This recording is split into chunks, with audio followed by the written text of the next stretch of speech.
Yeah, keep looking. My name is Herman Shine, S-H-I-N-E,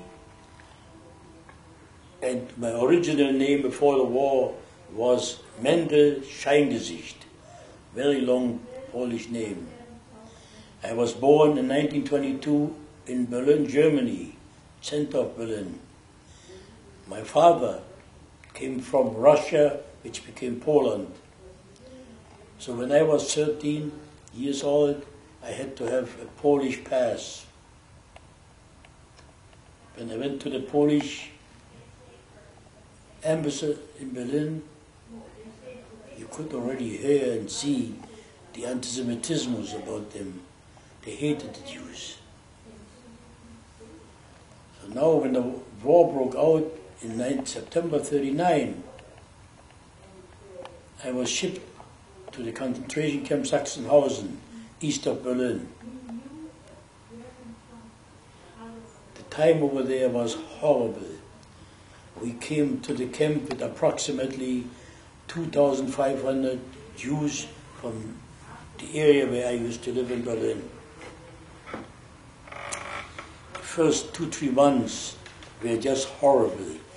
We were tortured, whipped, got very little to eat, and were in complete isolation. The camp we were in Sachsenhausen was built with an additional camp, a small isolated camp which consisted of first 3 then 4 barracks, number 37, 38, 39, and later they added 40. It was completely closed off from the rest of the concentration camp, where you had many other barracks and approximately 30,000 Gentile prisoners. And like I said, the time in there was horrible. But after several months, it was in the winter time, we were ordered to go to work, and there was no work yet available. Lots of snow. So we had to take our winter coat upside down, and they were loaded with snow, and carried a huge pile of snow, a mountain of snow, from one corner to the other. And the SS and the foremen would hit us constantly, moving these piles back and forth. Many of our comrades could not stand it and they died, tortured. It was just indescribably bad. So after a few months, Berlin ordered to put us to work. And I worked before I came in a concentration camp as a helper in a roofing company in Berlin.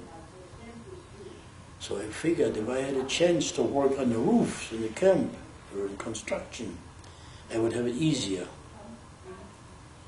So I got a job. I told them I was a roofer. And the SS leader in charge of the production said, "Where did you work in Berlin?" I couldn't name the little company I worked for. It would be nothing. But I know there was a big company like Smith & Company. Everybody knew it. They had lots of trucks. So he said, "You work for Smith, then you must be a good roofer." So he ordered me to the roofing detail. So I got a job there. But very little food. And one day I was ordered by the Gentile prisoners to work on the SS canteen, which were outside the camp.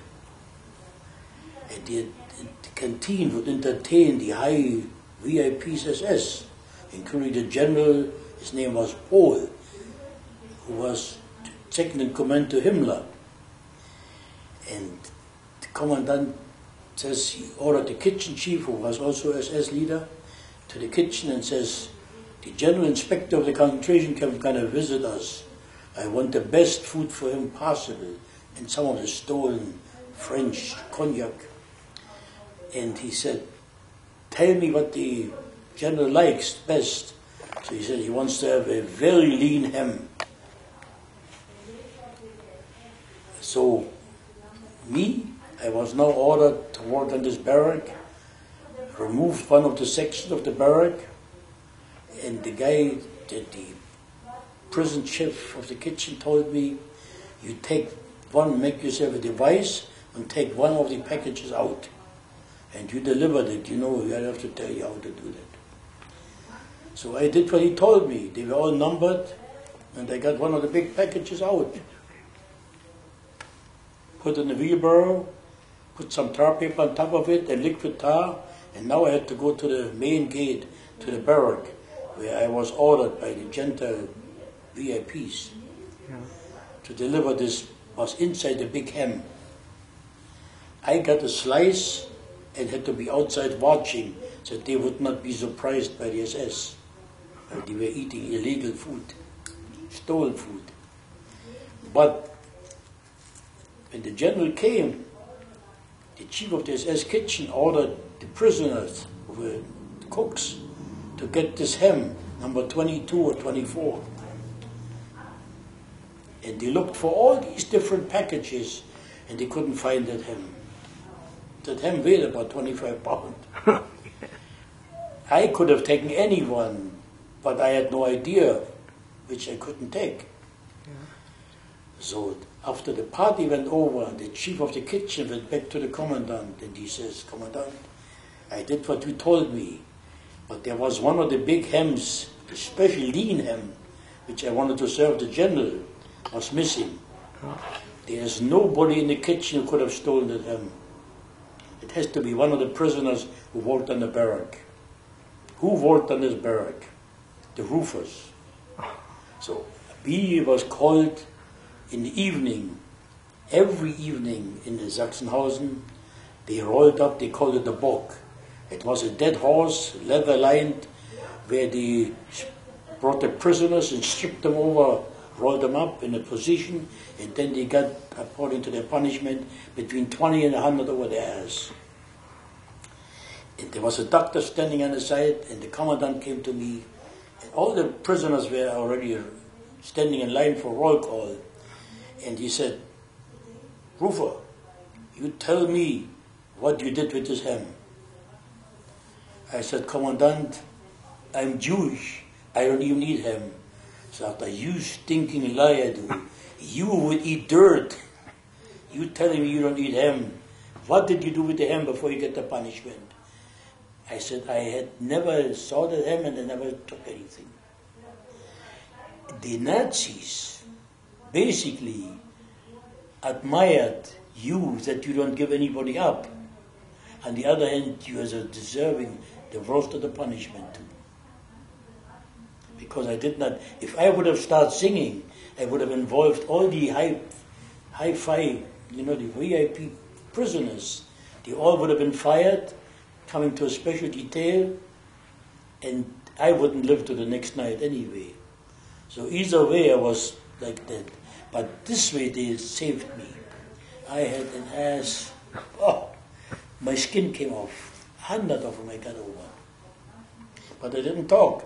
So after a couple of days, the prisoners ordered me to get deep down there was a heating system, about 10 feet below the ground. And it was in the winter time, nice and warm. And they got in there, and I could have been pretty safe there. So this is how I healed up again. And then he put me back to work.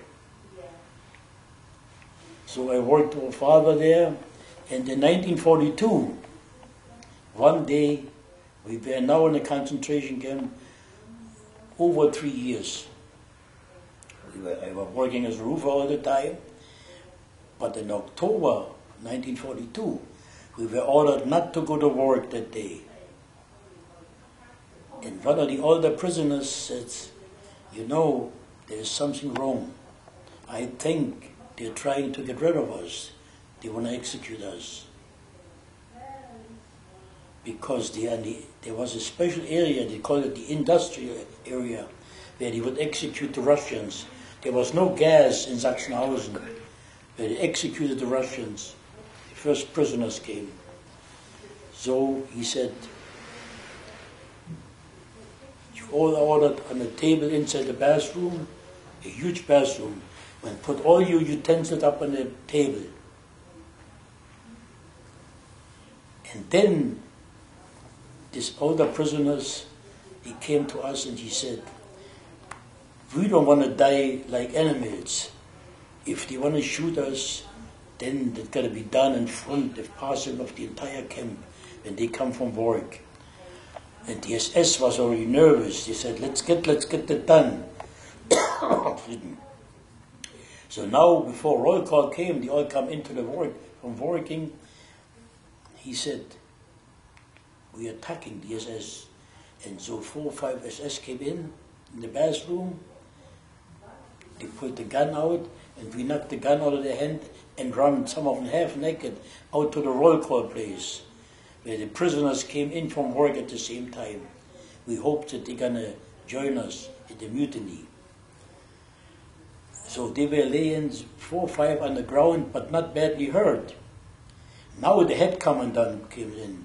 He was a Obersturmbannführer, like a colonel, and he said, what is going on here?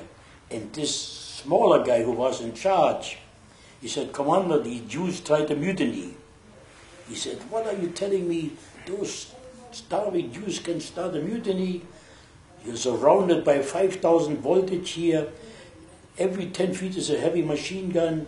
Besides that, directly across from a camp, we have a battalion of crack SS troops in case of big trouble. They're available anytime. And you tell me those Jews can start a mutiny? Out. You go back to your barracks. I deal with you later. As soon as they're there, and he ordered all the prisoners who came from work now to run without being counted, the roll call, direct to the barracks. It took maybe about a half an hour.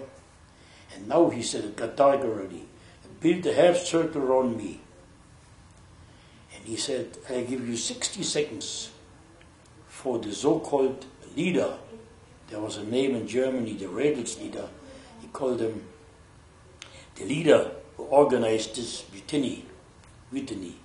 Come forward. Otherwise, I have all of you instantly shot. So that guy came forward after maybe 60 seconds. He said, Commander, we had no leader. We all agreed on the same thing. He said, you agreed on what? He said, you yourself allowed us to keep all these utensils, like a small pocket knife for a prisoner with bad teeth, a belt, handkerchief, and some other little things. Because we all were skilled workers and we all did our job. We have done nothing outside of this. And when we were forced to put all these utensils you allowed us to have on the table, that means for us is only one thing, to be shot in the industry area.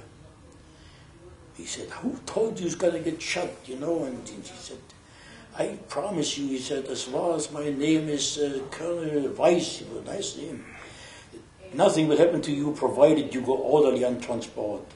I am not permitted to tell you where you go. You're going toward the east. But he said, if I don't want to dirty my hands, I can put a note for the next commander where you ever go, and he will take care of you, get rid of you. But I will not do it, provided you go decent on transport. But what he didn't tell us was, the trip from Sachsenhausen, Berlin, to the eastern border, like Auschwitz, takes approximately between 8.5 and 9 hours. Took us 5.5 days. They took the locomotive off, we were put on a side rail there, and we were now originally, from all our Jewish friends who came now 3 years earlier in Sachsenhausen, 39, with little over 2,000. Now we were 500 left. Half of them died of the transport. They were sick, they had sanitation, they had no medicine, nothing, no food. Now we arrive in Auschwitz. Auschwitz I, the main camp. Auschwitz main camp, we stayed there for a few days, and then we were ordered for a roll call. There was Mengele, the infamous doctor, Eichmann, and the commandant, and several other soldiers around. And the commandant took his finger and says, when I move my thumb left, you go left, right, you can right. That's it. The Auschwitz commandant has told us when I use my thumb, move it to the left or to the right, that's the way you're going to move. So we were ordered to go to the right side. My friend Trimmer goes to the left side. And later I found out that he smuggled himself over to our side. He figured whatever can happen to us, he wants to happen to him. Now we walk about 15 kilometers.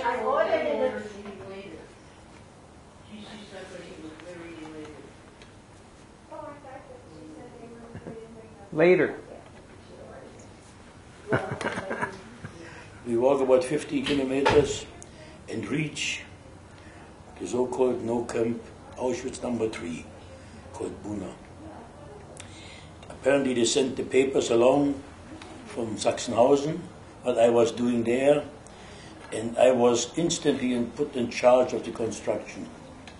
Now I had a lot of experience. So I worked as a roofer in the camp, and also had allowedness, permission to go into the factory to see the superintendent. They were civilians, most of them, to get more material and stuff, because we were working for the IG farm industry. This is where the camp belonged to. Only the SS ruled it, of course. Now, I worked as a roofer there, and one day a friend of mine comes who was the so-called valet to the commandant. This means a prisoner who serves all his food, who has special rights, who cleans even his guns. He was originally Jew several years ago when we came to the camp. Now he was made by special order of Himmler an Aryan, that means a non-Jew. So he was allowed to have that job, high priority job. And he tells me, Manny, which was my nickname, I'm going to go to Gleiwitz, about 100 kilometers from here, with our work detail leader here. And why don't you come along? I can always slip a little bread to you and something like this, So I said, maybe it would be a bad idea, because there's a change of scenery. So a few weeks later, we mounted a truck with some SS and built another new camp, which was, like I said, 100 kilometers from Auschwitz, and it was made for the German railroad. Now I worked there, built all new barracks, and there were very few prisoners in yet, because the camp wasn't finished yet.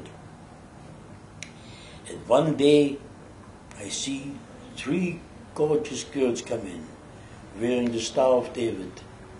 And I said to one of my men from the rooftop, I said, these must be Jewish girls. I have never seen the Star of David anybody wearing, because when we came in '39, it was not custom yet.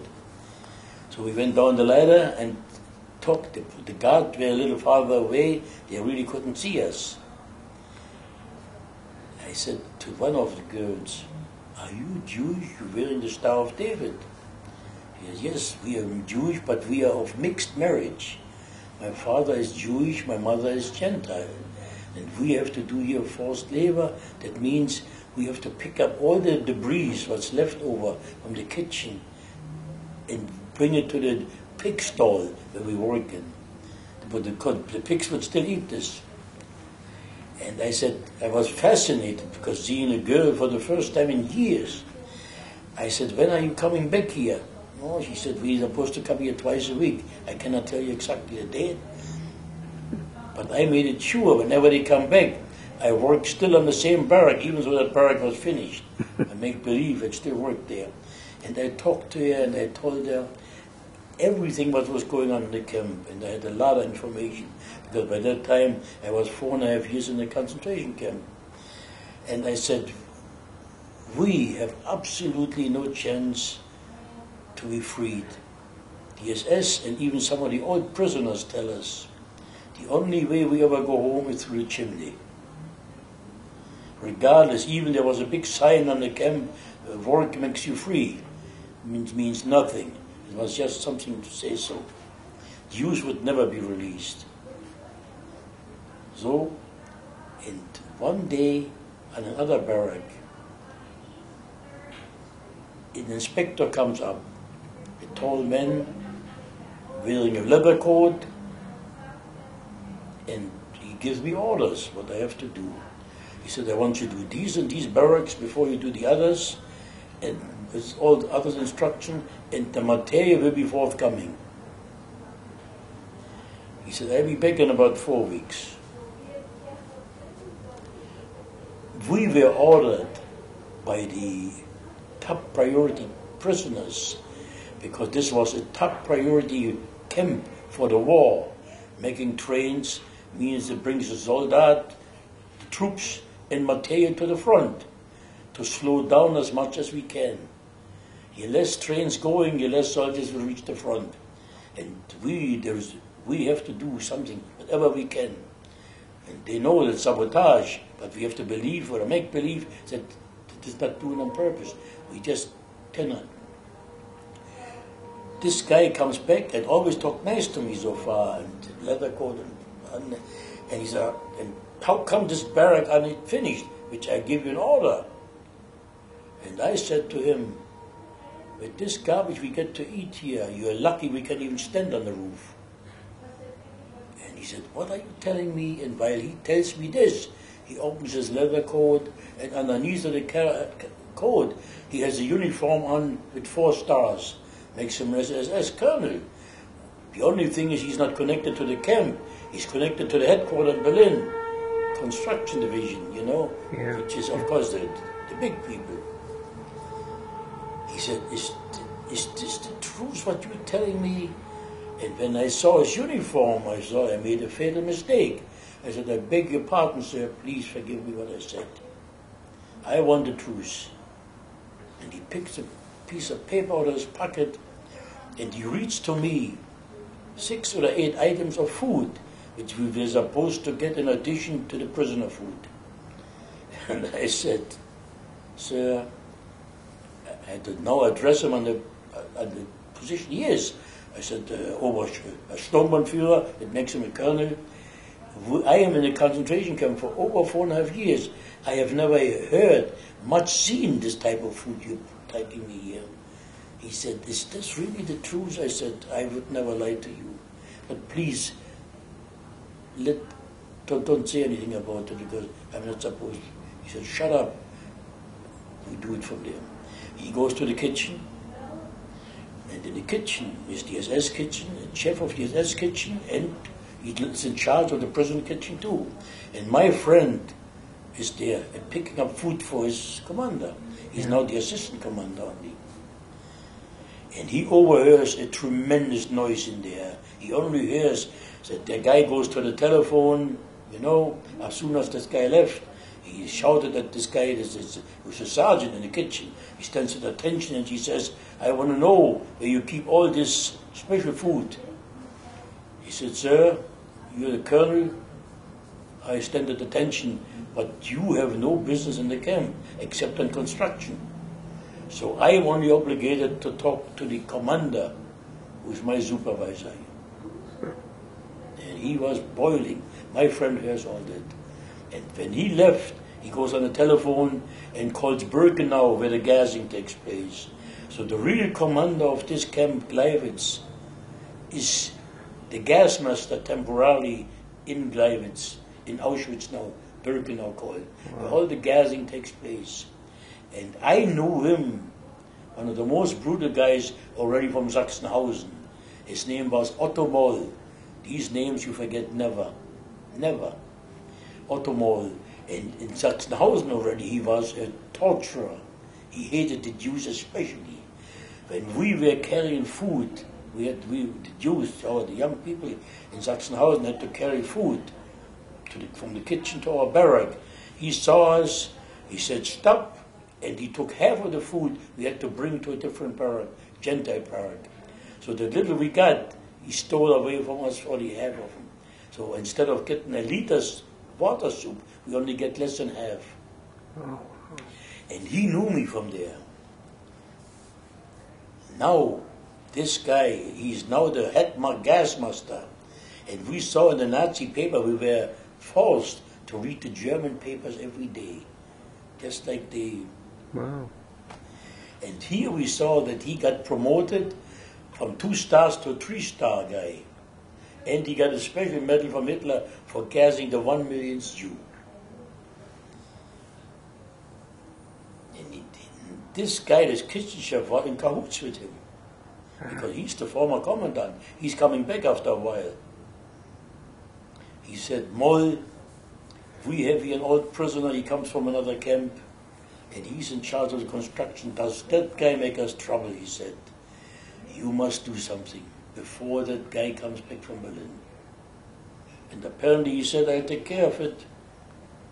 And he was happy. He visited in front of his, and my friend comes to the barrack in the evening, we're in the same barrack. He said, are you crazy to talk to the SS like this, to tell them with the food? I said, he said, you know, sometimes I give you a little extra bread and stuff like this. Why do you? I said, I had no idea. He said, yes. He talked nice to me. I thought he was a civilian. And he talked about that kind of food, which we really never saw or got. He said, you know that your life in here in the camp is worth no good anymore. You must see if you can. And I don't even know if that will help you being transferred back to the main camp. But you have to see how you can do it. And to my bad luck, on that next day, 2 prisoners were missing. Prisoners always were missing. But they caught them back right away. Lots of the prisoners couldn't take it. They hid in some corners. Sometimes they go in the electric wire farther away where they cannot be seen so fast. Took a little while to discover them. But they would come back. Dead or alive. Most of them more dead than alive. So here, 2 prisoners are missing. And the next day, after the roll call in the morning, we got to go to work. And I said, and I had a good number with him because I did my work, and he always could depend on me, you know. Yeah. I said, Commander, I would like to talk to you. He said, what do you want? And he was very nervous, because most of the time, when he's called now to the main camp, making a report about 2 missing prisoners. And when they are called, and with all the guards and SS and all the stuff they have, if prisoners are missing, and Jews are not supposed to escape, Jews are not heroes, they are, you know, they are supposed to die in the camp, but never be heroes. So he said, make it fast, what do you want? And no prisoners in the camp is allowed, or is supposed to be known, anything about gas. And I said, and I had no choice, I said, Commander, I am supposed to be gassed. He said, what are you telling me? And he loosened his pistol. He said, you know I can shoot you right away for just saying this. I said, Commander, I'd rather be shot by you than being gassed. You know, I don't know when it came over me. He said, who the heck told you this? And he liked this guy whose valet I was, because he was permitted to clean his guns and everything. Special, you know, like I said, he was a Jew before. Now he became a gentle by special order of Himmler. Yeah. I said, Heine was his name. Heine told me this. And he ordered Heidi. You know, in camp, one has to call and the other one has to keep the call going. Yeah. Each one has to call until he comes. And he comes, and I just hope to hope that he picks me up. He could have got scared and, you know, said I never said that, you know, then my life is finished. Heidi, what's going on here? Is this true what he tells me? He said, yes, sir. And he tells him that he overheard a telephone call between the chef of the kitchen and somebody else. It apparently broken out. So he said, come to the both of us into the kitchen. And that guy was 6'4" tall. And you know, we are both short, you know. And now you can imagine we follow him. But of course, he was now, even so the assistant, he was the commandant of that camp. Yeah. So he said, just like this. He calls him not by name, by his last name.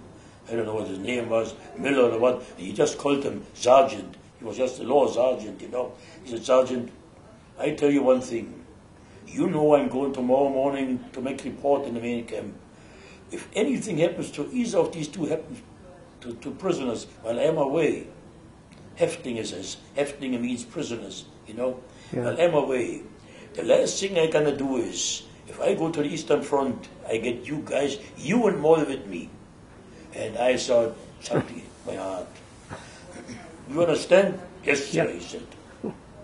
Now, this building, this concentration camp was not finished yet. So the guards staying outside your barrack 3 feet. 3 feet away from the barrack with the machine pistol. The night. I could sleep at night. If the code is in the camp, if you are called, you have to go out, open the door and go outside the barrack. Yeah. Once you go outside the barrack, they will shoot you. Then you are already under suspicion of escape, shooting you. Especially while there was no gate yet. Yeah. You're under escape. And I hope nobody calls me. And I figured if they call me, I don't even go. But they would have cut me. Yeah. Fortunately, nothing happened. And I have to hope that this guy comes back the next day. Anything can happen. When they report to the commander and say 2 prisoners are missing, he said, hey, with all the guards, all the SS you have, you are not supposed to... Can we stop a minute? Yeah. Stop a minute? Oh, the commander came back the next day. Commander comes back, and I was happy. But I know I could not stay in this camp anymore because it was too dangerous. And I asked him if I could be transferred back to the main camp. Oh, he said, you have still a lot of work here that you can stay. When the time comes, we all go back together. But I felt very unsafe because that other guy was so close by. Anything happened to him. After this mutiny, my life is gone. Yeah. So one day, our commandant from our camp, which is way above this guy, Yeah. comes to inspect. Oh.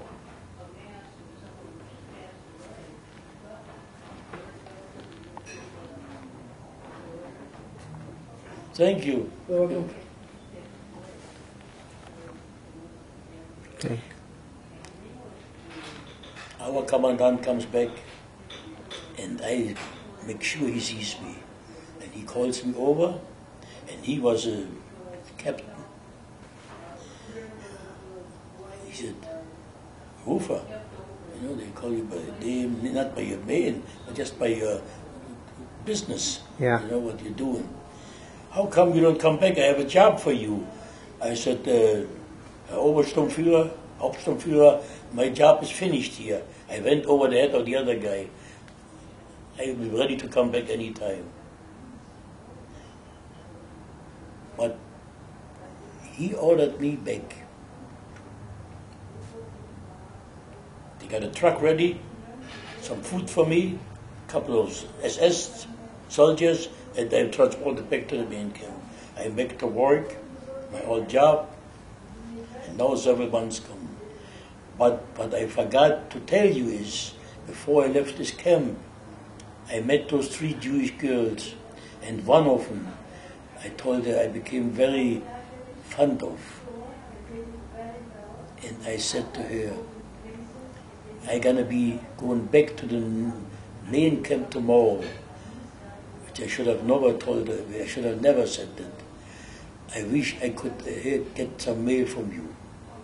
But tell me right now so I don't have any false hope if you're gonna write me. And she nicked because she couldn't come in anymore. The gate was finished. Yeah. She nicked and she means she would call me. Now I'm back to the camp.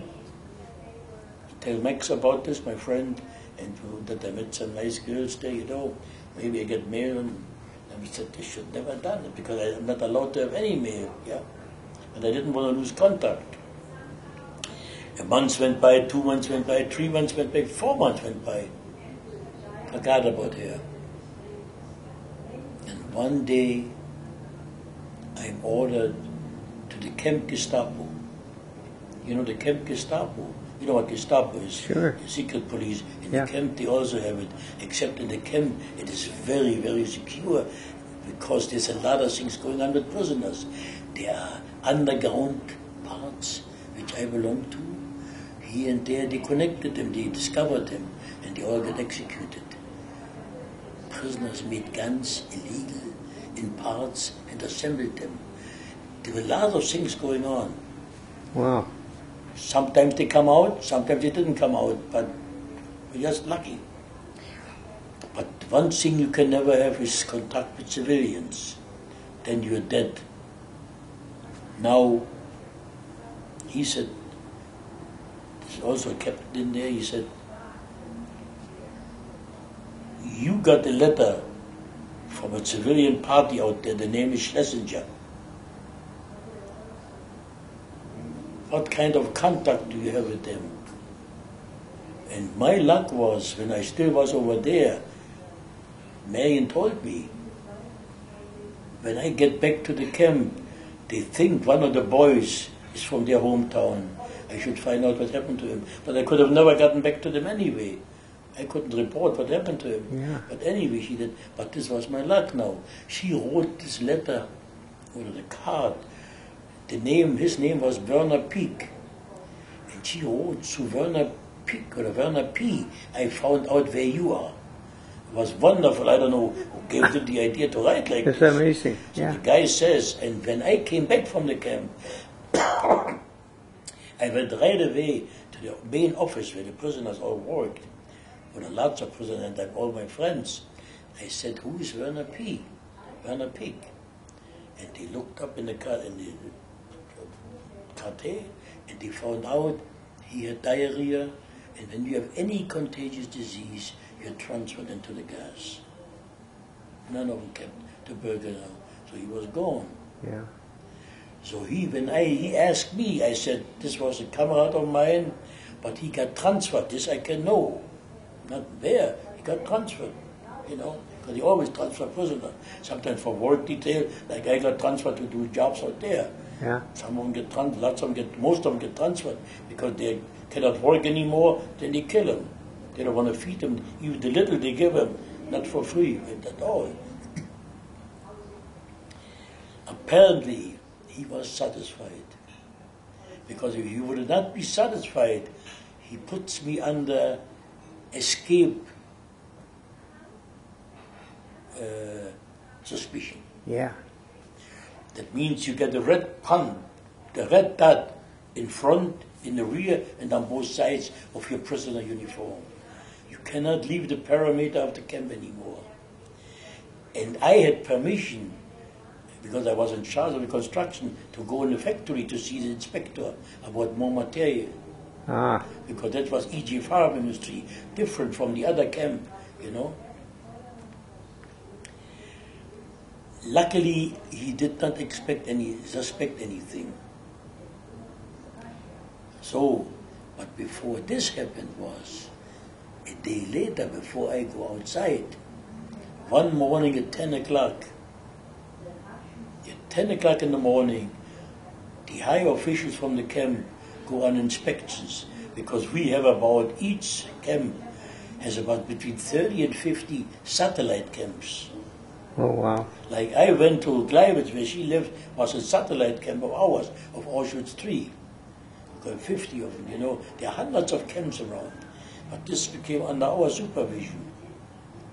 So, but at 10 o'clock, the head commandant and his assistant and all the higher guys go out on inspections. And only the lower brat is there until they come back. Huh. So at 10 o'clock, my number 7196 is my number. I'm called to the main gate. You never call to the main gate unless there's some big trouble. If you're called to the main gate. The main gate is where the prisoners are counted coming in and going out. There sits two SS in there, yeah, in a glass compartment, yeah. Sometimes they step outside. They have a big list and all this. I'm called there. Because they are counting the prisoners who are coming in and going out, alive or dead. There were a guy standing there in SS in the gala uniform with 3 stars and hanging the Iron Cross. And I noticed him right away. There was more. But when you see one guy, even you haven't seen him for a year or two, you still recognize him. And you read so much in the papers about them too, Yeah. the Nazi papers. As soon as I stepped out there, and the tension, you know, you have to always say, head down and then sit down, prisoner 7196 reports. Don't I know you? And I could not deny because it was true. So you answered. I said, don't I know you from Sachsenhausen? You know, Sachsenhausen was a much smaller camp than Auschwitz. But here, they know everybody, they see you every day. Because while in Auschwitz, you had hundreds of thousands of Jews, you know, in those different camps. Here, you have only maybe at the maximum 2,500 to 3,000 Jews. So they know almost everyone they see. Yeah. Here, he said, don't I know you from there? I said, yes, sir. Didn't you lie to this commander, to this chief inspector from Berlin, just to make me look bad? I have to say yes. I cannot say no. I cannot tell him the truth. He takes this leader, who is a smaller, who is just a staff sergeant, but he's in charge now, while the big guys are away on the side, and he next to him, you know, and then in a few minutes he orders me in a truck with 2-3 guards, and I am transported. I am transported now to Auschwitz number 2, Birkenau, where the gassing takes place. But I have never been there before. But you heard about it, or you knew about it. Much about it. But myself, I have never been there. I have been across the street, in the main camp, but never in this camp. Now this camp is a large camp. The gate opens and after you the gate is closed. And now this is about the 20th or the 19th of October, September 44, maybe a little earlier. Everything is like peacetime in there. And I'm standing there in the back of a column of maybe, I would say, 1,000 prisoners. And to my head goes, you stupid guy, couldn't you keep your mouth shut? You still had a chance maybe to survive. You survived already 4.5, almost 5 years. Why did you talk? And all these things come to me.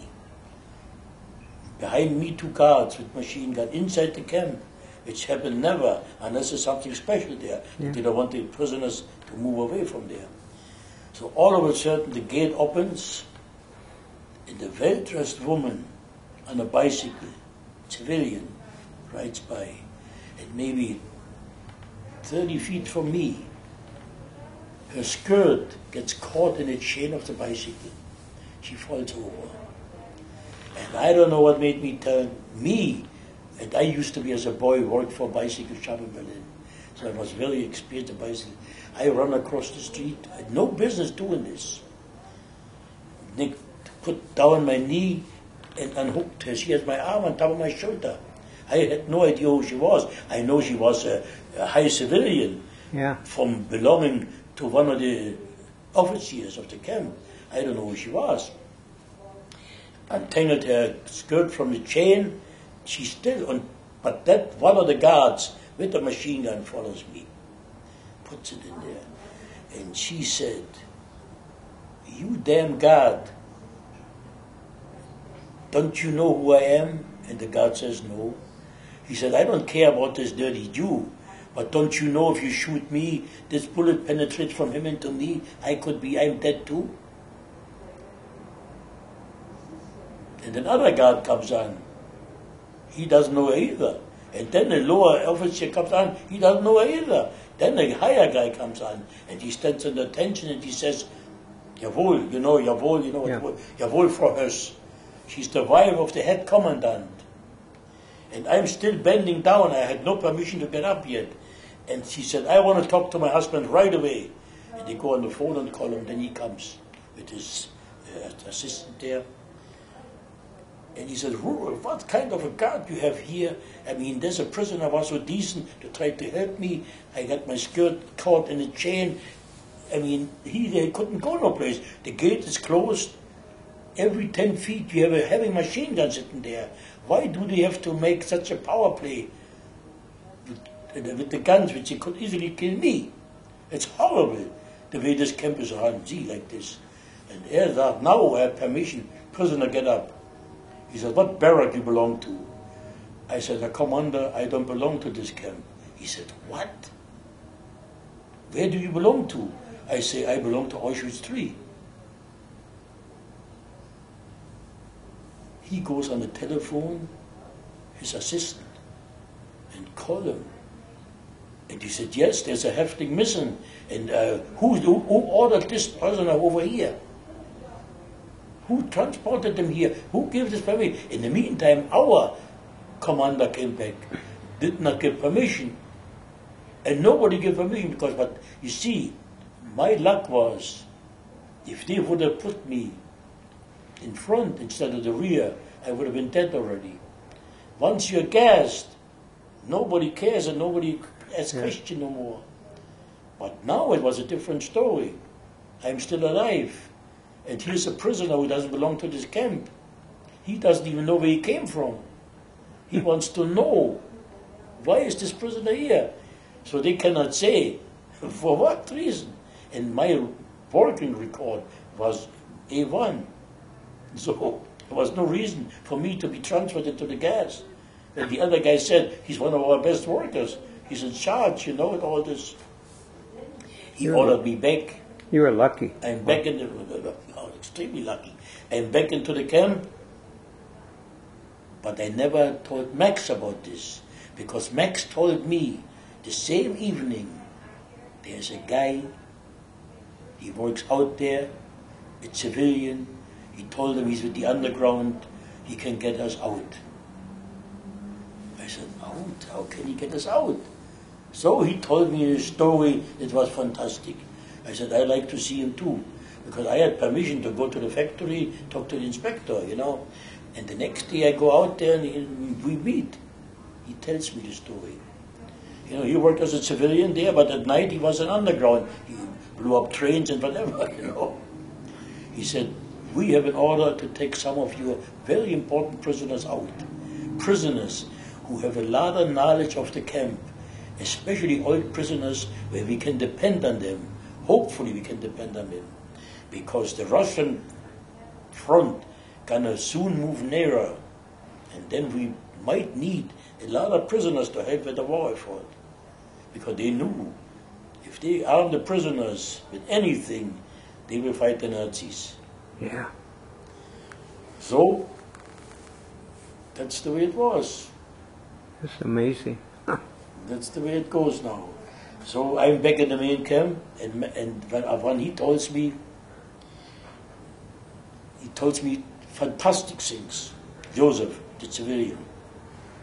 He said, I am going to hide you in the factory for approximately 36 hours. You're going to be there's a glass enclosed, fiberglass, which we use for insulation, for heating the pipes from Auschwitz, IG farm industry. The pipes are heating for food in the kitchen, everything, all central heating. And they have to be rubbed to keep them insulated during the winter time and rain and so forth. So we're going to bury you in there 6 feet deep. In the morning, I'm going to come, provide you with some food, and I tell you more about our plan. Wow. So Max goes in first, I go in second, and we're in there. And our breathing space is the bricks. They are about between an 1/8 and 1/4 inch apart, some of them. This is where you get breathing space. And Max, my friend, you're going to hear all that on the tape too, is a heavy smoker. He got a hold of some cigarettes. Who Max was the smoker? Max, yeah. I said, don't smoke. The smoke gonna go out, just give us away. He said, I'm so nervous, and he was so very nervous. I cannot, you know. And we heard them outside talking. He said, listen to this. There's not one prisoner missing, not 2 prisoners missing. There's now 4 prisoners missing. And 2 of them are working for the commandant and the assistant commandant. They are valets. Because my friend told me there, he said, Manny, one day you're going to experience something which has never happened in the camps. And I had a feeling, and I told Max this. I said, I hope they don't escape to the same day. But maybe that was our tremendous luck. Because listen, when we now walked, we walked for 18 kilometers, and we had so many close calls, and it's hard to believe how we got away from that. But we finally made it to the hay barn, where we would be up for 4 months. He would feed us. Joseph comes every night up there and tells us different plane, different plans. Max tells me he has a girlfriend who is also from a mixed marriage in Berlin, and he asked Joseph if he could get a letter to her. Oh, Joseph, that guy was a bravado. Anyway, sure, I mailed that letter under his address. But that letter gonna be discovered by the Gestapo, because his girlfriend, or a former girlfriend, was searched at a party, and they found that letter in their pocket. And now the Gestapo knows what kind of letter is this coming from 18 kilometers from Auschwitz, and you're here in Berlin. This looks suspicious. So they sent out 5 SS officers with 3 German dogs to our place after we got every 2 weeks or 10 days notice from them. And one day we got a notice, don't ride anymore. We know something happened, but we didn't know what. And in the evening we went down, they gave us a hot meal, they split the food, whatever they had. But we never, you have to listen to this, we never could take a bath. We must smell like the surrounding, the pigs and everything around there. You know, we lived with the rats up there in the hay barn. We had the clothes on all the time. Each one had a stick with it, our foot, the rats and the mice and whatever there. So now, one day, we had my front door knocked on. Knock at the door. Gestapo, and they said, you know, nie rozumiesz po niemiecki, that means I don't speak German. Oh, he said, they were prepared. The Nazis brought an interpreter along, you know. Said, yeah, rozumiesz po polski, you know, that he speaks Polish, you know. Yeah. We picked up a little of this, but not enough for conversation. And we could never forgive Joseph in this, because, number one, when you don't speak the language, you're instantly suspicious. Of course. Yeah. I don't know. We've been there 4 months up there. He could have easily taught us Polish, even broken. Never did. Yeah. Maybe on purpose, I don't know. So here, the commander says search. And there was a way to get up to the hay barn, a chicken coop. And I said, Max said already we are lost. I don't know where I got all those cuts from, but I stayed down. I said, we are not lost yet. Close the chicken coop. He closed the chicken coop, and we each had a knife. We figured, you know, a life to back in the camp was out of the question. Yeah. If they surround us, overpower us, we have no choice. But outside of that, we would fight them so they can shoot us. Sure. But we know what would be waiting for us. And the longer you are away, the harder the tortures would be. Because when you are away 4 months, they want to know who fed you, who helped you, and all these. And they want you to drag in the whole village. It would have been easy for the Nazis to eliminate that village. But so we couldn't afford to come back under no circumstances, back alive. Wow. So they searched, and through a miracle didn't find us. He asked if there's another Roma family in a village, and they went away. And after they went away, the younger sister and brother came up, and they spoke, of course, they went in German school, they spoke very good German, understandable enough. And she said, Max and Manny, you must leave the place.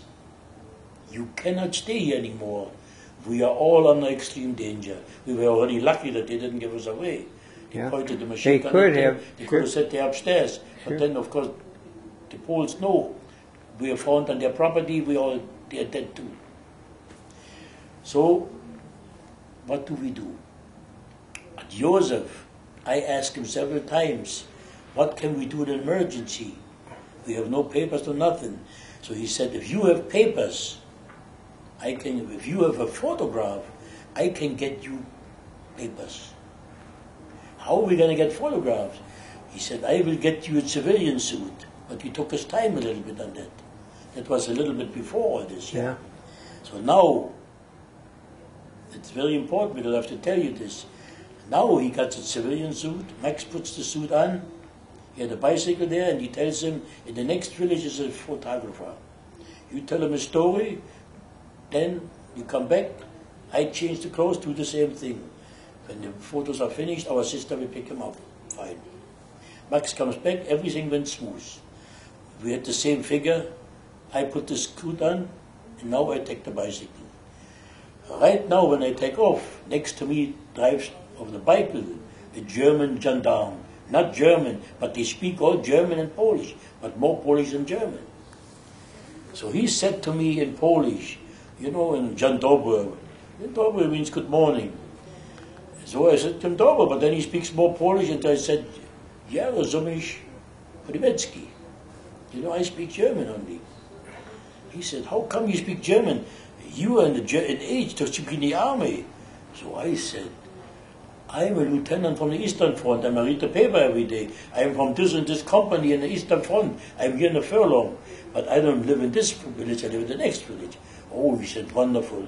Alles Gute, you know, you speak the German? The best to you, No. Hi Hitler. I say Hitler, and I go. But while this guy kept me tied up, Yeah. I drove around a little bit with the bike and I lost my direction. And the Germans brought in many Ukrainians, White Russians, to spy on the population, especially close to Auschwitz. And here, they had police power, they had a gun, but of course the language they speak was mainly Ukrainian, very, very, very broken German. He said to me, halt. And you know, I saw a pistol, but was in a holster, yeah. Ausweis, you know, Papiere, ID. And I'm standing between the bike, but now I was dressed well. You know, I had a hat on and everything, you know. And I said, you know, in German, you lousy Ruski, you dare to stop a German officer from the Eastern Front and ask for paper? In German, in High German, the only language I could speak. Oh, he said, I beg your pardon, sir, I made such a mistake. Wow. And he goes away, and I didn't see where he went. I was so in shock myself. Max had all this in, not only Max, I have papers here from the brother who was still alive, who wrote, who was listening to all this. He was right standing, I didn't even see him. He was right next to me, and he wrote then, 50 years later, how I talked myself out of this. He couldn't believe this. Wow. Anyway. You had lots of nerve, boy. I don't know where they got that. Sometimes you're extremely lucky, I mean. So anyway, I got up to Max and said, did the guy see you where you get it? If he would have seen me, said I walk into this, in this stall, you know, in the hay barn, he knows there's something fishy. He would have called the headquarters and they would have surrounded, throw a few bombs in there, because they know a German officer doesn't belong in there. But everything was fine. Wow. So then, we up there in the hay barn again, and now we are waiting that they pick up our picture and get papers, false papers, because we wrote Berlin to the underground with connection. Joseph got us all his connection. He said, we cannot stay here any longer, it's too hard. We were right at the border, 18 kilometers away from Auschwitz. But nothing came of it, until one day, when we didn't get mail anymore, we got a letter, which I said before already, don't write anymore, Fanny. Fanny was the sister of a good friend of ours. She lived illegal in Berlin. We shouldn't write anymore. Now we know something happened. And 3 days later, the SS comes with the dogs, which I said before already. And luckily they didn't find us. Wow. And Joseph came the next day, and we told him what happened. And he said, well, I have to take him out now. We have to go and try to get the railroad He said, but I cannot help you anymore. The Russian offensive, it was now January 45.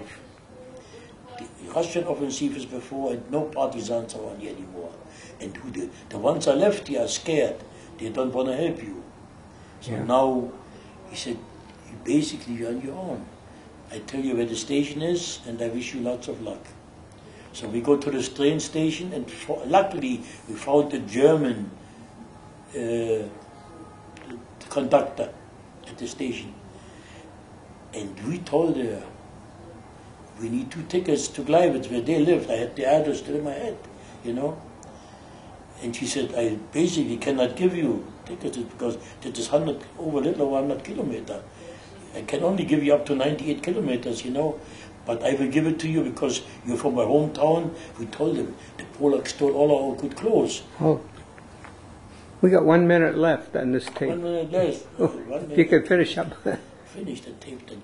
So anyway, we got tickets and got to a house. We got to a house, her mother helped us. And they got us into a German multimillionaire. They told him the Austrians will come soon and everything gonna be safe. There's a bigger story to it. But to tell you all, you gotta stay here for a few days. Well, I think you did great. I think... anyway, this guy hit us there. Is there anything left there? Just a little. The guy hit 1 us minute. There. All right. And we stayed there, lived only with the housekeeper. He was a multi-millionaire German. They thought everything gonna be safe when the Austrians come in.